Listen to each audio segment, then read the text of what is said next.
Top 10 comic book characters who need their own shows. Number 10. Jonah Hex. We'll admit that Jonah Hex isn't a typical superhero, but he's the star of a compelling comic book series that unfortunately saw his brand tainted with the stink of a horrible movie. But there's still plenty of material to mine, and combining a western with supernatural, otherworldly stuff could absolutely work as a gritty, ass-kicking series. Plus, the plot lends itself perfectly to the sort of serial storytelling that's made shows like The Walking Dead so popular. Speaking of Walking Dead, another comic book show, AMC would have been the perfect landing spot for Jonah Hex. Except they've already got a gritty western called Hell on Wheels. So with that in mind, and understanding that Jonah Hex is a disfigured bounty hunter who has no problem whipping out his guns and blasting bad guys, a premium channel like Showtime might make sense. Number 9. Mystique. Mystique has been getting a lot of attention on the big screen over the last decade, especially since Jennifer Lawrence stepped into the role. But she's yet to make the jump to the small screen, even though there are few comic book characters that better lend themselves to a serialized show. Why are we so convinced that Mystique would make a great TV star? It's simple, really. She's a shapeshifter. That means she can be anyone from week to week, and her interactions and adventures can be tremendously varied. We'd love to see her get an Alias-type show where she's a shady covert operative, using her powers to go undercover and pull off high-risk missions for both good and evil. She's morally ambiguous enough that she could legitimately go either way based on what the plot dictates, and she would be an amazing character to plop right smack down in the middle of international espionage. Cast a hot young up-and-coming actress like Anna Sophia Robb and you've got a great foundation right there. Number 8. Black Panther. Marvel recently announced plans to turn Black Panther into a big-screen hero, and chances are he's going to be folded into the Avengers universe along with Guardians of the Galaxy. But there's absolutely no reason Black Panther couldn't extend to the television side of things, considering the Avengers universe has already grown to include Agents of S.H.I.E.L.D. and the upcoming Agent Carter. Black Panther debuted in an issue of Fantastic Four, and became the first black superhero in mainstream comic books. The title of Black Panther actually goes to the chief of the Panther tribe in fictional Wakanda, a nation that's going to play a major role going forward since it's the country that produces vibranium, better known as that stuff Captain America's shield is made from. The guy who becomes the vigilante superhero Black Panther is T'Challa, and he becomes one for the same reason so many others do, to avenge the death of his father, the king of the Black Panther tribe. Along the way he had a relationship with Storm of X-Men fame and joined the Avengers. If you can't milk a long-running series about a guy like that, then we just don't know what to tell you. Number 7. Gambit. Everyone has been clamoring for Gambit to appear in an X-Men film, any X-Men film, for years now, while carefully ignoring the horrible portrayal he got in the awful X-Men Origins, Wolverine. And now it looks like we'll finally be getting one, with Channing Tatum set to star as the X-Men cinematic universe expands. But we're going to be honest here, we don't want to see Gambit as a member of the X-Men. We want to see the dashing Cajun rogue before he ever joined forces with Wolverine and the gang. We want to see a young Gambit being charming and more than a little shady. The Gambit we want is the one from his days as a professional thief, who skirts the edges of the criminal underworld while still pulling off heroic acts to make himself a true anti-hero. Seriously, are you going to try to tell us you wouldn't watch a show about a card-playing master thief who fights with a bow staff and can harness pure kinetic energy, seduce ladies and make witty quips? We thought so. Number 6. Doctor Doom. The arch-nemesis of the Fantastic Four is pretty damned interesting. He's a brilliant scientist, he has superpowers, and he has his own freaking country. That's right, the dude is not only a supervillain and a sorcerer, but a full-fledged dictator. Apparently that's not cool enough for the upcoming Fantastic Four reboot, which is reimagining him as an antisocial hacker if reports are to be believed. Apparently that's the one stupid cliché evil character that screenwriters just can't let go of. So with that awful, reported, reimagining of Victor Von Doom, we would totally be on board with his more traditional persona getting his own show. It could go in a number of directions, from showing his rise to power and his early run-ins with Reed Richards and the accident that created the Fantastic Four, to focusing on the aftermath of that accident instead.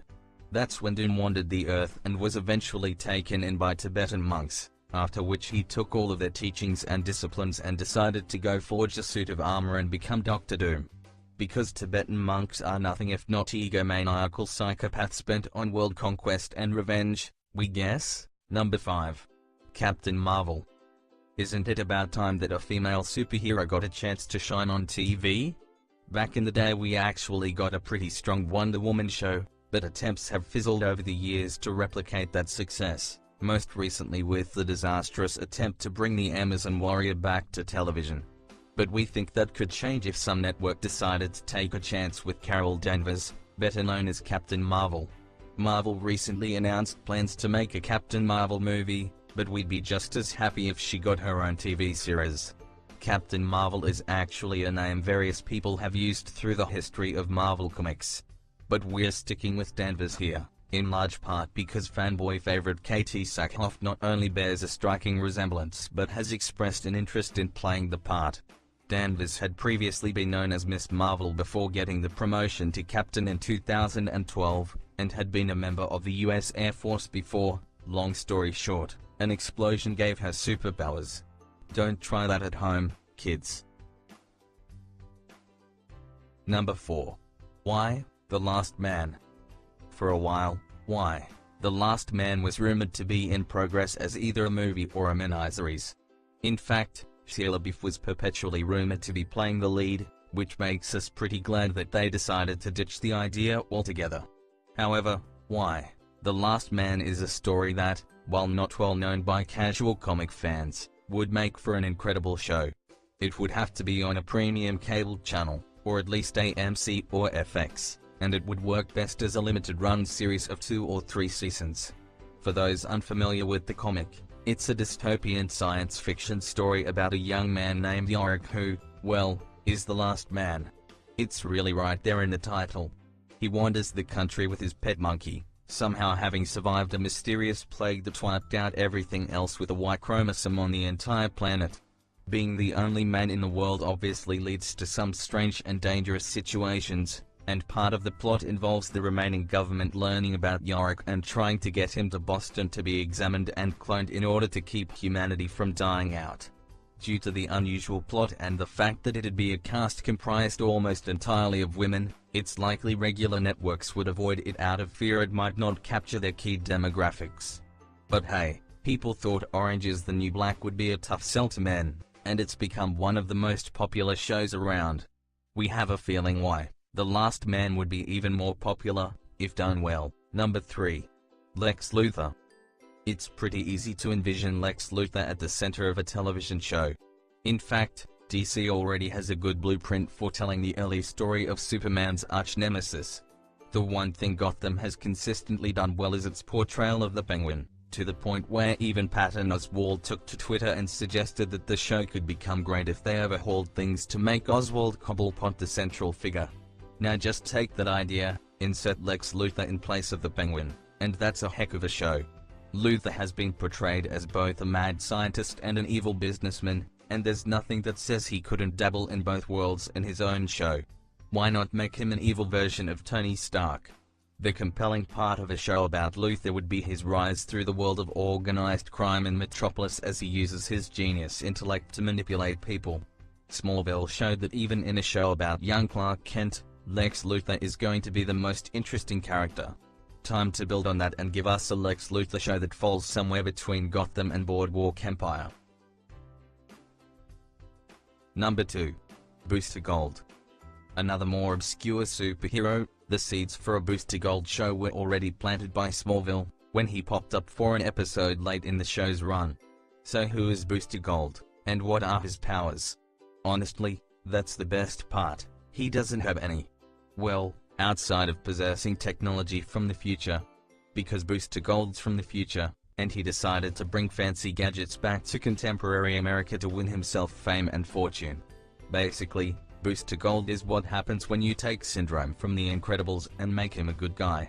He's an ordinary man with advanced technology who just wants to convince the world that he's a superhero. The big difference is that, despite being a con artist, beneath the surface he actually does have the heart of a hero, even though he may not quite realize it. And that's what the show would be about, Booster Gold gradually coming to the realization that not only does it take more than cool toys to become a superhero, but he's got that special something inside him already. Number 1. Checkmate. You probably haven't heard of Checkmate, but if you're a DC fan and have watched Smallville, Arrow or Gotham, then you're at least somewhat familiar with a few of the characters. That's because one character in particular has already popped up in different incarnations. See, Checkmate was a short-lived comic book series in the late 1980s that had another short run a few years ago. It's about a covert ops agency run by Amanda Waller. Recognize the name, Smallville and Arrow fans? Law enforcement agents are recruited from around the world to join a somewhat shady team and engage in international intrigue. The team is called Checkmate because its members, which include Harvey Bullock, as seen on Gotham, are called Bishop, Rook and so forth.